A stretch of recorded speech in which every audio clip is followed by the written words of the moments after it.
నీతి నిజాయితీతో పనిచేసిన బీఆర్ఎస్ తనను మోసం చేసిందని అన్నారు మాజీ ఎంపీ సీతారాం నాయక్. టికెట్ ఇస్తానని చెప్పి కేసీఆర్ హ్యాండ్ ఇచ్చారని విమర్శించారు.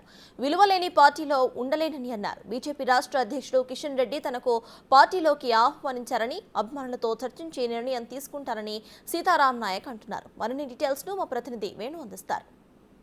మాజీ ఎంపీ సీనియర్ నేత మేధావి వర్గానికి చెందిన సీతారాం నాయక్ను ఈరోజు బీజేపీ రాష్ట్ర అధ్యక్షుడు కేంద్ర మంత్రి కిషన్ రెడ్డి కలవడం ఉమ్మడి వరంగల్ జిల్లా వ్యాప్తంగా చర్చనీయాంశంగా మారింది. అసలు వారి మధ్య ఏం జరిగింది, ప్రొఫెసర్ సీతారాం నాయక్ ఆలోచన ఏ విధంగా ఉండబోతుంది, వారిని అడిగి తెలుసుకుందాం. సార్ నమస్తే.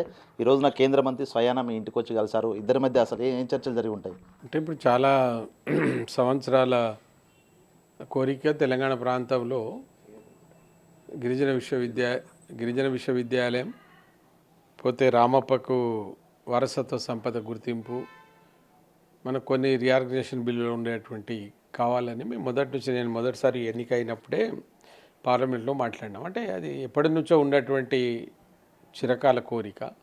ఆ కోరిక గిరిజనులకి వాళ్ళ యూనివర్సిటీ శాంక్షన్ మోడీ గారు పోయిన సంవత్సరంలో వచ్చారు. సరే, అది ఆలస్యం కావడానికి ఏం కారణాలు ఏందనేది ఇప్పుడు అది ఇమ్మెటీరియల్. అందులో భాగంగా కిషన్ రెడ్డి గారు నాకు ఫోన్ చేసి, మీరు దీంట్లో మీ పాత్ర ఉంది, మాకు తెలుసు, నేను మీ నియోజకవర్గం మీరు ప్రాతినిధ్యం వహించినటువంటి ములుగుకు పోతున్నా, మీరు రండి ఇనాగ్రేషన్ అంటే వెళ్ళి ఇనాగ్రేషన్లో పాల్గొని అక్కడ వచ్చి రామప్పకి వచ్చినాక నాకు ఫోన్ చేసిన మళ్ళీ, నాయక్ గారు మీ ఇంటికి టీకి వస్తున్నామని. మనకు ఒక కేంద్ర మంత్రి, మన కేంద్ర తెలంగాణ మంత్రి రండి అని నేను వాళ్ళని వెల్కమ్ చేస్తే, వచ్చిన తర్వాత మీరు చేసిన పాత్ర ఎవరైనా గుర్తించకపోవచ్చు, కానీ నేను గుర్తించిన, అది చేయకపోతే నాది తప్పు అవుతుందని అభినందించి ఆ సమావేశానికి అంతవరకు ఆయన ముగించిన తర్వాత ప్రెస్ మిత్రులు మాట్లాడారు. అంటే ఒక మాజీ ఎంపీ బీఆర్ఎస్ పార్టీలో ఉండగా మీరు ఇక్కడికి వచ్చి అభినందించడం ఇదంతా ఒక సంచలనంగా ఉంటుంది కదా. పార్టీలో ఏమైనా తీసుకుంటున్నారంటే అంత గొప్ప వ్యక్తి, ఒక మచ్చలేని వ్యక్తి, పనిచేసే వ్యక్తి మా దాంట్లో వస్తే మనం స్వాగతిస్తాం, బీజేపీ పార్టీ అటువంటి వాళ్లకు ఎప్పుడు తలుపులు తెరిచే ఉంటాయి అన్నారు. అన్న తర్వాత మన మిత్రులు అడిగారు, ఏంది మీ అభిప్రాయం ఏంటంటే, అవును, నేను అనేక సంవత్సరాల నుంచి తెలంగాణలో నా పాత్ర ఏంది, నేనేందో అందరికీ తెలిసినటువంటి వ్యక్తి. కానీ దురదృష్టం ఏంటంటే 5 సంవత్సరాలు నేను ఎంపీగా చేసిన తర్వాత, అంటే గెలవనటువంటి సీట్లో ఒక కేంద్ర మంత్రి పైన గెలిచినటువంటి సీట్ని మళ్ళీ నాకు ఇవ్వకుండా ఇస్తానని 5 లక్షల ఓట్లతో సీతారాం నాయక్ని గెలిపించాలని ప్రకటించే సీట్ నాకు దక్కకుండా నేను బాధపడలేదు. ఎందుకంటే పార్టీ వాళ్ళకుండే సమస్యలు వాళ్ళకు ఉంటాయని. కానీ ఇట్లా పది ఇప్పుడు 5 సంవత్సరాలు ప్రభుత్వం అధికారంలో ఉన్నప్పుడు కూడా నాకేం రాలేదు. అయినా నేను పార్టీ మీద అలగలేదు, పార్టీని నిందించడం లేదు, పార్టీ నుంచి వెళ్ళిపోవాలనేటువంటి ఉద్దేశం నాకు లేదు. కానీ మరి ఇట్లా ఎన్ని రోజులు మనం ఇట్లా ఒక అవకాశం వచ్చినప్పుడు ప్రజలకు సర్వీస్ చేయాలంటే రాజకీయాల్లో ఉండవలసిందే, మంచి పొజిషన్లలో కూడా ఉండాలి. ఒక జాతీయ పార్టీ నాకేమైనా అవకాశం వస్తామంటే నేను నా మిత్రులు ఉన్నారు, వాళ్ళని అడిగి నేను నిర్ణయం తీసుకుంటానని చెప్పిన వాళ్లకు. అంతవరకు వాళ్ళు జరిగినటువంటి చర్చ. అంటే తెలంగాణ ఉద్యమ సమయంలో విద్యార్థుల మీద కేసులు అయితే వకాల్తా పుచ్చుకున్నారు, ఒక పేరుంది మీకు, ఉద్యమకారుల జమీందార్ అని చెప్పి. అదేవిధంగా ఇవాళ ఒక రాష్ట్ర పార్టీకి చెందినటువంటి కేంద్ర మంత్రి స్వయంగా మీకు గిరిజన విశ్వవిద్యాలయం, రామప్ప వారసత్వ సంపద ఈ విషయంలో మీ పోరాటం ఉందని గుర్తించారు. ఇన్ని రోజులు మరి మీకు సంబంధించిన మీ అధినాయకుడు కేసీఆర్ గుర్తించలేదా?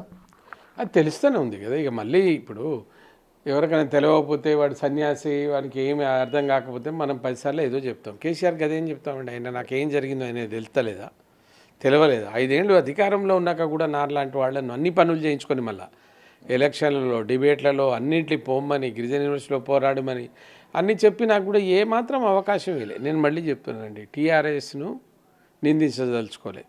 ఎందుకంటే టీఆర్ఎస్ పేరు మీద కేసీఆర్ను తిట్టిన వాళ్ళు అందులో వచ్చి కోటాను కోట్లు సంపాదించుకొని ఇప్పుడు మళ్ళీ అదే బండ్లు మూట కట్టుకొని ఖాళీ బండ్లతో వచ్చి బండ్లు నింపుకొని పోయినట్టు పోతున్నారు. వాస్తవానికి మనం చూస్తున్నాం చాలామంది. ఆ కోవలో నేను రాలేదు, ఇంతవరకు నాకు బండి లేదు, ఎడ్లు లేదు. మనం ఒక నిజాయితీతో పనిచేసిన వాళ్ళు గుర్తిస్తారనేది నేను చూస్తున్నా. కానీ వాళ్ళ దగ్గర ఆ గుర్తింపు లేదు. పోతే అనేక నా నియోజకవర్గంలో నేను వచ్చినాక చేసినవి తప్ప ఇంతవరకు ఉన్న వాళ్ళు ఏం చేసినో నాకు తెలియదు.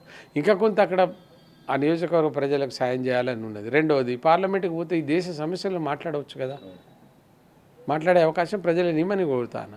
ఒకవేళ నాకు ఏదైనా మంచి అవకాశం వచ్చి ఈయన పని చేస్తాడని నాకు ప్రజలు ఓటేయగలిగితే న్యాయం చేస్తారు. అంటే పార్టీ మార్పు, సీతారాం నాయక్ పార్టీ మార్పు తథ్యమంటారా? మళ్ళీ పార్టీ మార్పులు ఇవి ఎందుకు? ఏం పార్టీ అని నేను ఏ పార్టీలో ఉన్నానని మారాలి? ఏ పార్టీలో ఉన్నా నాకు ఉన్న ఏంది ఏమైనా పార్టీలో పార్టీ బాధ్యతలు ఉన్నాయా? లేవు.